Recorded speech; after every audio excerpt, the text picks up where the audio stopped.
ईश्वर प्राप्ति के कई मार्ग हैं। बेशक आपका स्वभाव कैसा भी हो, हर स्वभाव के व्यक्ति के लिए व्यवस्था की गई है। चाहे आप वैज्ञानिक बुद्धि वाले हों, ईश्वर को न मानते हों, या आप कार्मिक स्वभाव के व्यक्ति हों, उस परम सत्य को जानने के लिए सबके लिए व्यवस्था की गई है।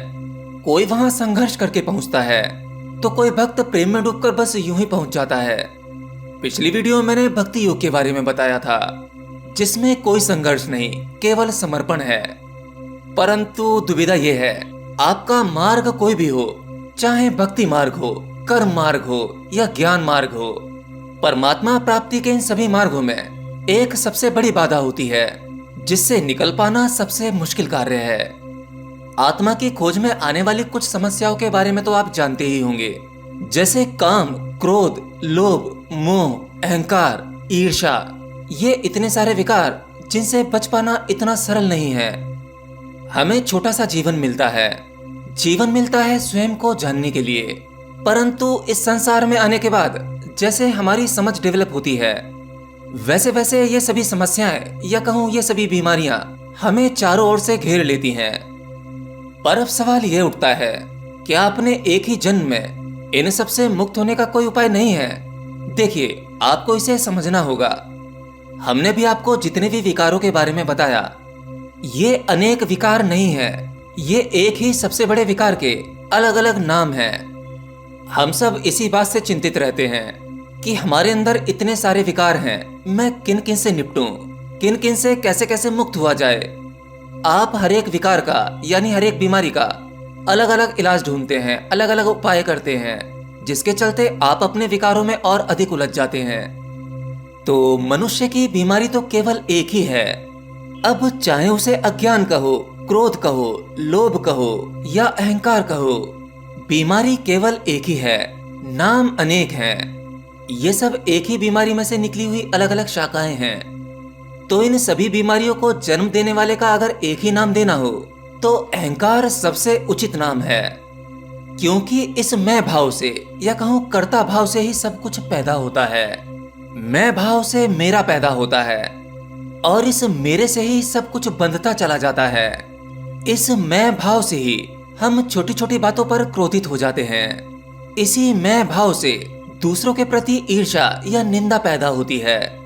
अपने आप को बड़ा दिखाने का और दूसरों को छोटा दिखाने का भाव पैदा होता है। इस मैं भाव से ही विरोध पैदा होता है। ये मैं ही है जो कहता है कि सबको हराना है, सबको पछाड़ देना है, मुझे सर्वश्रेष्ठ बनना है। हम हर एक क्षेत्र में अपनी घोषणा कर देना चाहते हैं, जीत का झंडा लहराना चाहते हैं, घोषणा करके यह बताना चाहते हैं कि मैं कौन हूँ, मेरी पहचान क्या है। मैं से ही संघर्ष पैदा होता है। इसी मैं के कारण लाखों करोड़ों युद्ध हुए, आज भी हो रहे हैं और भविष्य में भी होते रहेंगे। मैं हिंसा को जन्म देता है, और जितना ही ये मैं हमारे भीतर सक्रिय होने लगता है, उतनी ही बेहोशी बढ़ती चली जाती है। ये निद्रा गहरी होती चली जाती है। आप अपने आसपास किसी भी अहंकारी व्यक्ति को देखिए, वह हमेशा किसी न किसी से उलझने के लिए तैयार रहता है। उसके सामने अगर आप किसी दूसरे व्यक्ति की प्रशंसा करेंगे, तो ये प्रशंसा उसको ठेस पहुंचाती है। वो ये चाहता है कि ये जो प्रशंसा जिस व्यक्ति की कर रहा है, ये मेरी क्यों नहीं कर रहा, मैं किसी से कम तो नहीं। जिस व्यक्ति की ज्ञान की बात की जा रही है, उससे अधिक ज्ञान तो मेरे अंदर है। फिर वह अहंकारी व्यक्ति वहां जरूर कुछ ना कुछ बोलेगा, स्वयं को साबित करने का प्रयास करेगा। उस व्यक्ति को जिसकी प्रशंसा की जा रही है, उसको नीचा दिखाने का प्रयास करेगा। आपने अपने बीच कुछ ऐसे दोस्तों को भी देखा होगा, जो मुश्किल से सिर्फ इतना कमा पाते हो जिससे उनका घर चल पाए, पर वो अपना स्टेटस दिखाने के लिए आईफोन जैसे महंगे महंगे फोन खरीद लेते हैं, महंगी गाड़ियां खरीद लेते हैं, ब्रांडेड कपड़ों का स्टेटस दिखाते हैं, और इन सब के चलते वह लोन या कर्जे में और दबते चले जाते हैं।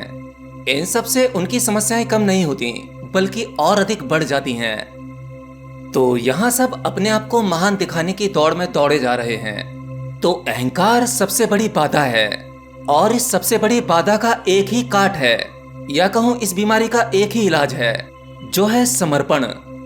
जिस प्रकार हर एक बीमारी का इलाज होता है, हर समस्या का कुछ न कुछ समाधान होता है, उसी प्रकार समर्पण अहंकार जैसी खतरनाक बीमारी का इलाज है। इसीलिए समस्त शास्त्रों में, हर एक परंपरा में, भगवत प्राप्ति के हर एक मार्ग में, चाहे भक्ति मार्ग हो, कर्म मार्ग हो या ज्ञान मार्ग हो, सभी मार्गों में समर्पण भाव अनिवार्य है।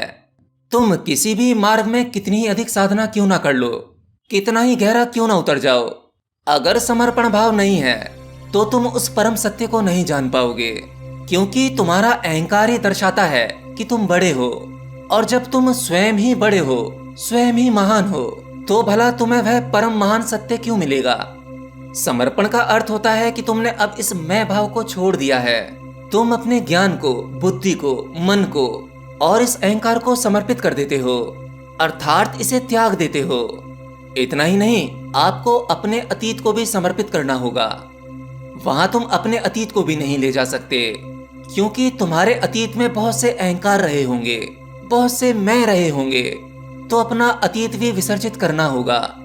समर्पण भाव कहता है कि जो कुछ तुमने जमा किया है, तुम जितना बोझ उठाए चल रहे हो, वो सब कुछ उस परमात्मा पर ही समर्पित कर दिया।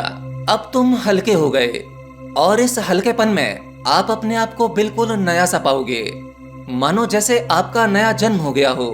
आपको एक नई श्वास मिलती है, नया एहसास, नया अनुभव होता है, और इस एहसास में केवल प्रेम ही प्रेम होता है, आनंद ही आनंद है।